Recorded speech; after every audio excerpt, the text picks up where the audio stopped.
बिस्मिल्लाहिर्रहमानिर्रहीम। अस्सलामुअलैकुम वरहमतुल्लाहि वबरकातुहू। नाजरीन, आज का हमारा मौजू हालत जनाबत के बारे में है। कम इल्मी की वजह से लोग जनबी हालत में खुद को, अपने कपड़ों को, अपने बिस्तर को नापाक समझते हैं और खाने को, काम काज को हाथ नहीं लगाते जब तक के गुस्ल ना कर लें। और ख़वातीन भी बच्चों को दूध पिलाना, खाने को हाथ लगाना गुनाह समझती हैं, ये सोचकर कि वो नापाक हैं। और कुछ औरतें समझती हैं कि गुस्ल के बिना आटा गूंदने से बेबरकती होती है। हालांकि शरीयत मुहम्मदी सल्लल्लाहु अलैहि वसल्लम इस जहालत को रद्द करती है और इस सिलसिले में अल्लाह रब्बुल इज़्ज़त के प्यारे नबी हज़रत मोहम्मद सल्लल्लाहु अलैहि वसल्लम की बहुत सी सही और मुस्तनद अहादीस मुबारक मौजूद हैं। हम बिस्तरी करने के बाद मर्द या औरत के लिए सिर्फ नमाज, तवाफ़ और मस्जिद में ठहरना हराम है और इसके अलावा बाकी तमाम काम करने जायज़ हैं। मर्द व ख़वातीन पर कहीं भी ऐसी किसी पाबंदी का जिक्र नहीं है, बल्कि गुस्ल करने से पहले भी जनाबत की हालत में ही तमाम लोग आम रूटीन के काम काज कर सकते हैं। रोज़ा रखने के लिए सहरी खा सकते हैं, खाना तैयार कर सकते हैं या फिर घर के दूसरे काम काज करने भी जायज़ हैं। और इसी तरह माँ बच्चों को दूध पिला सकती है और इनकी देखभाल भी कर सकती है।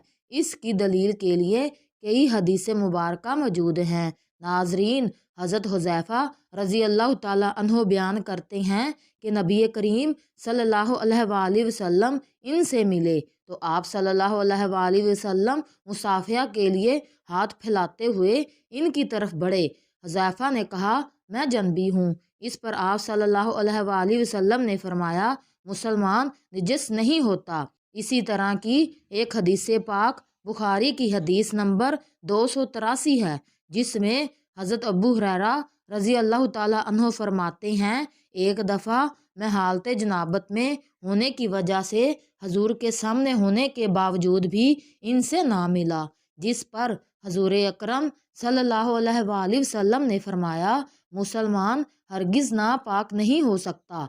हाफ़िज़ इब्ने हजर रहमतुल्लाह अलैह फ़तहुल बारी में कहते हैं, इस हदीस में इस बात का जवाज़ पाया जाता है कि गुस्ल जनाबत को इसके वाजिब होने के अवले वक्त में ताख़ीर की जा सकती है और इसका भी जवाज़ है कि जनबी शख्स अपनी ज़रूरियात पूरी कर सकता है। उम्मुल मोमिनीन हज़रत आयशा रज़ी अल्लाह ताला अन्हा कहती हैं कि रसूल अल्लाह सल्लल्लाहु अलैहि वसल्लम जनबी होते और पानी छुए बगैर सो जाते थे, फिर इसके बाद उठते और गुस्ल फरमाते। नाजरीन, किसी ने हज़रत आयशा रज़ी अल्लाह ताला अन्हा से सवाल किया कि आयशा रज़ी अल्लाह ताला अन्हा, हज़रत मोहम्मद सल्लल्लाहु अलैहि वसल्लम हम बिस्तरी के बाद नहा लिया करते थे या वैसे ही सो जाया करते थे? हज़रत आयशा रज़ी अल्लाह ताला अन्हा फरमाती हैं कि नबी करीम सल्लल्लाहु अलैहि वसल्लम हम बिस्तरी के बाद वैसे ही सो जाया करते थे। जब मौज़ने रसूल सल्लल्लाहु अलैहि वसल्लम फजर की अजान देने के लिए आते तो हज़रत मोहम्मद सल्लल्लाहु अलैहि वसल्लम गुस्ल करके जिस्म को खुश्क करने के बगैर ही मस्जिद में तशरीफ़ ले जाते और नमाज फ़जर की जमात करवाते और मैं घर में आप सल्लल्लाहु अलैहि वसल्लम की आवाज़ सुनती रहती थी। फिर आप सल्लल्लाहु अलैहि वसल्लम रोज़ा रख लेते थे। किसी ने आमर रज़ी अल्लाह ताला अन्हो से पूछा, क्या ये रोज़ों के महीने में ही ऐसा होता था कि आम मामूल में भी यही हुआ करता था?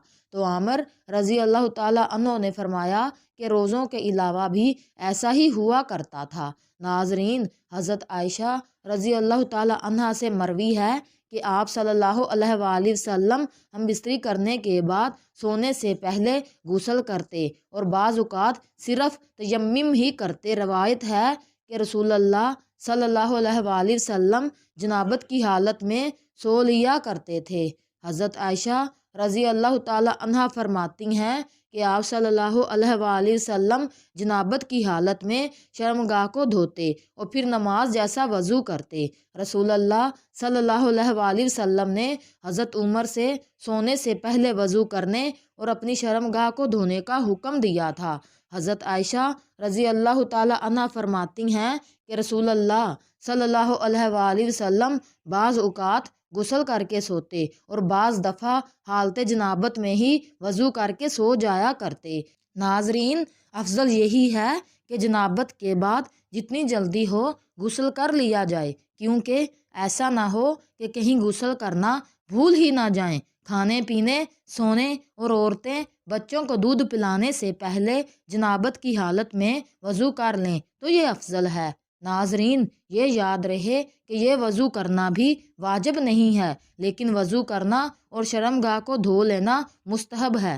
ناظرین، حضرت عائشہ رضی اللہ تعالی عنہ بیان کرتی ہیں کہ نبی کریم صلی اللہ علیہ وآلہ وسلم اگر جنبی حالت میں کھانا یا سونا چاہتے تو نماز کی طرح وضو کر لیتے تھے۔ وضو کرنا اس لیے بھی افضل ہے کہ نبی کریم صلی اللہ علیہ وآلہ وسلم نے فرمایا، 3 لوگوں کے پاس رحمت کے فرشتے نہیں آتے: کافر کی لاش اور خلوق خوشبو لگانے والا اور جنبی شخص، جب تک کہ وہ وضو نہ کر لے۔ ناظرین، اللہ رب العزت سے دعا ہے کہ اللہ تعالیٰ ہمیں دین اسلام کے مطابق زندگی بسر کرنے کی توفیق عطا فرمائے، آمین۔ ناظرین، ہمارا یہ پیغام آپ کو اچھا لگا ہو تو ہمارے چینل کو سبسکرائب کریں اور لائک کریں۔ جزاک اللہ۔